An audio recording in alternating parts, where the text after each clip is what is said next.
Over-glorified posers, the chosen few, selected by the controllers.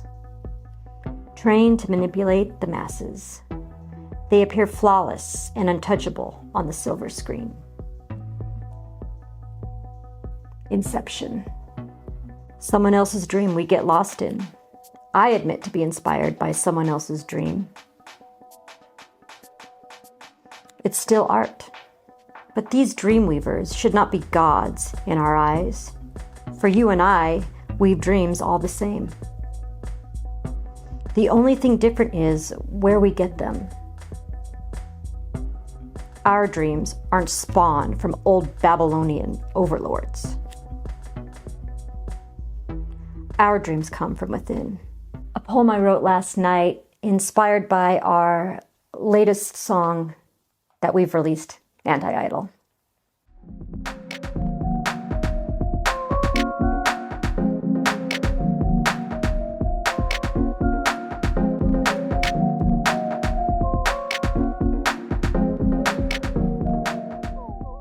Over-glorified posers. That is kind of like the whole Hollywood trope, you know. People get sucked in and become like bigger than themselves, caricatures of themselves. Anyways, we're talking about being an iconic independent. Those terms don't really go together all the time. And why do we not put more energy into this?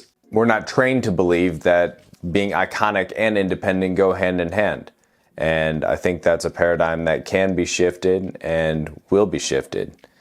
These Hollywood idols, you know, we all know sort of like the false idol worship. People become bigger than, you know, in the words of John Lennon, bigger than Jesus. It does get to a point where you recognize how much you give into it and how much energy you put towards this celebrity culture.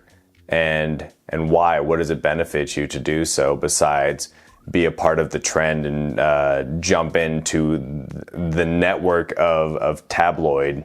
The consumer or the audience or the independent artist can tend to forget who they are. We're in this time of great awakening, and it is a time where artists can recognize what the tools of being iconic are and bring that back into their own independent lives and their own independent creations. You know, it's all fun and glamorous, but you know, just like any industry, most people end up as space fillers, getting used and abused, not making enough. I mean, it's a whole shift going on right now, and I think it starts with a lot of recognizing that we don't need the spotlight as much, you know?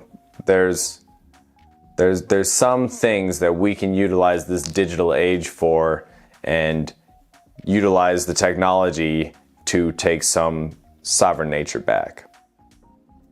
And they're all a bunch of predators. Maybe not all, but probably 90%.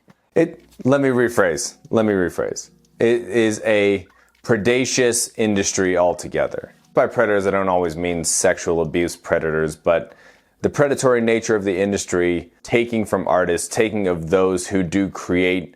You know, we say also often that the bigger part of music business is business. And this is not unknown to any artist, but the artist comes last in a lot of scenarios. So back to the principle of becoming independently iconic, what can we do? There's this term, the unsung heroes, you know, and these are people in your lives who are like local legends. Well, you wonder why they're not making a living doing their art because they're so good. Well, the selected few are the ones that get the deals, the $1 million deals, to portray this life and also program the masses. I feel like the unsung heroes also speak to those who get their fame once they're dead, you know? There's a lot of those. Yeah, I know Otis Redding was one of those people. That's who first pops into my mind. Otis Redding was a big one. But that's neither here nor there. I think that falls into a little bit of unsung hero as well. But well, hopefully we can start celebrating artists and musicians and visionaries on a local level, because we do need art. It's really important. But it doesn't have to be this pedestal that we put everyone on. things will shift. If we could encourage anybody listening out there to act on one thing, it's that choose to validate yourself and let nobody, you don't need validation from anybody. Make your art. It's you and us as artists and us as performers, we get that way, you know? We get that way with audiences, we get that way with fandom. If you validate yourself first, that impact will be felt in people who really resonate with you. If you're into some of these ideas and you haven't seen our music video, Anti-Idol, yet, go check it out.